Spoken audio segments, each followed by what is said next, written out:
Hello and welcome to Theomatica 888. My name is Jag Music and this is my little virtual lab. Today we're going to talk about the Big Bang. Big Bang explosion. Basically how the universe, or how God brought the universe into being.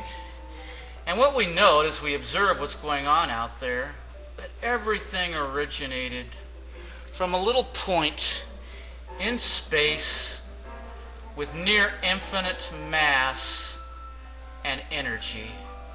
And it suddenly exploded forth in a huge explosion and blew apart. So I'm going to illustrate that with these arrows. Mass flying out from a central location. Now when you look at the book of Genesis, it's interesting. First of all, Genesis starts with the initiator, or what I call the I, or the initiator of the Big Bang, or the I am that I am, as the Jews and Christians would call him. In the beginning, God created the heaven and the earth. Now notice he's got two subjects here that he's trying to cover. The heaven and the earth. And so to take this in a strictly chronological form is totally absurd, although basically it does work. But you got to understand that there's two subjects going on here, and he's going to talk about one, and then he's going to talk about another. The underlying poetic form, however, is to show that it was created in 6 epochs, 6 days, or 6 periods of time, which is just wonderful when you stop and think about it. The underlying poetic form is that on the 7th day God rested, and that's the point that Moses is trying to make here. So underlying how this is structured is based on the fact that he's trying to use this as an illustration for the Sabbath. So first he knocks over to the earth, which is really the central theme of everything, and the earth was out form and void, and darkness was on the face of the deep. Now that's just exactly as scientists have noted that we believe that the earth coalesced out of gases. Now, hey, you should have read your Bible and you would have known it's thousands of years sooner. Now, notice something here. It says, and God said, let there be light, and there was light. Now, he's switching over to talk about what's going on in the heavens now. Now, a lot of people have pointed out, well, hey, he doesn't even make the sun till later, so how can there be light? Now, let's stop and think about that. Whoa, excuse me. If you were out there in the recesses of space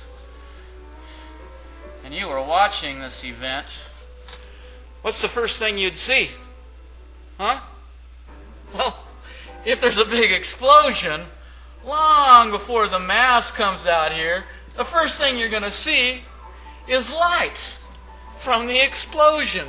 So, of course, there was light before the sun came. And people criticize the Bible as, well, the Bible's wrong, and because, look, there's light before the sun. Well, of course there's light from the Big Bang explosion itself. And that only makes sense if you're a scientist and really think about what's going on here. Now next, let's stop and think about this for a minute. Because in order to really understand what's going on here with this big explosion, let's talk about magnetics. Now, I'm not saying that this is magnetism in the same way that those are the forces, but magnetism will give us an illustration of how this explosion worked. Now let's stop and say for a minute that you've got a big magnet. Okay, and you've got a north pole, right? And you've got a south pole, and they have polarity. Now what's interesting is when you take a magnet and you point north to north, if we have two magnets, for example, say like I had a magnet here and it was north on this side and south on that side, and I try to stick it next to another magnet that's got north and south, what's it going to do? It's going to repel. It's going to repel. But if I take a magnet and take the south side and point it towards the north side of another magnet, well, you've got an attractive force. So there's two forces at work here. We've got attraction and we've got repulsion. Now, let's stop and think about this huge magnet here that's north and south. Not all functions together as one unit. say like it was a big iron magnet, and what's going on the inside is, if you look inside, all the little molecules, the reason why this iron bar would be magnetic is that all the little molecules inside are polarly aligned together with north and south, all lined up together, which causes this thing to be magnetic. Now, contrasting that, of course, with an iron bar, which is not magnetic, it's technically made up of the same substance. However, if the molecules inside are not polarly aligned together, all you have is just a bar that is not magnetic. Now, although this works together as one unit, what you will find that is interesting is that if we were to take a saw and cut this magnet right down the middle into two separate pieces, so now we have two separate magnets, what would happen? Well, first of all, this north side of this magnet and the north side of this other magnet that has been split in half, what are they going to do?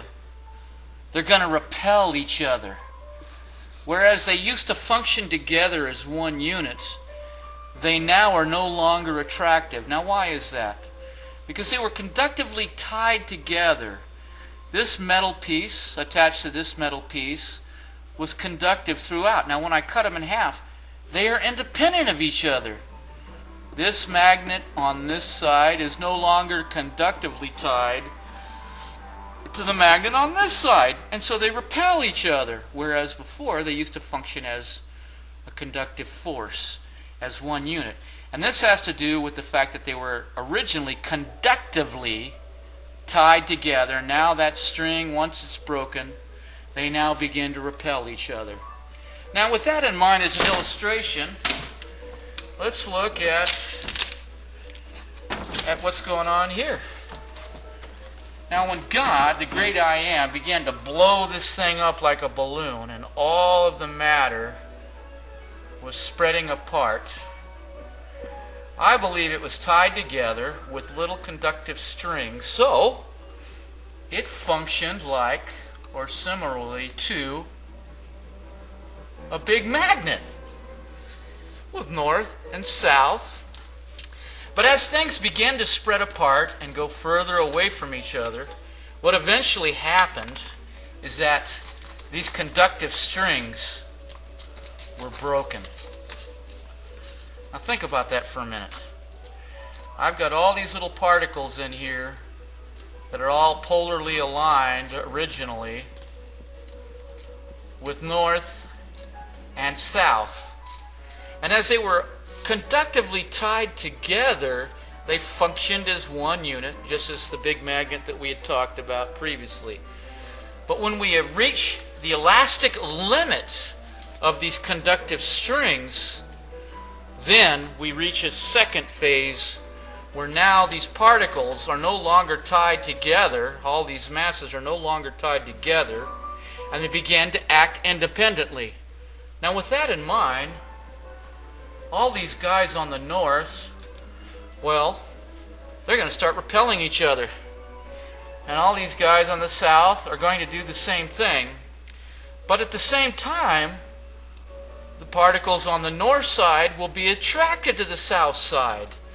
So we have an implosion that takes place. North is driven to south. South is attracted to north. And on the sides, things are repelled.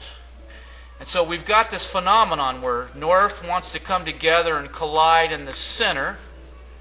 But at the sides, we have repulsion taking place since they are no longer conductively tied together. Hence, we end up with a universe that's oval shape. Now, why is that? Because north wants to come and collide with south. South is attracted to north.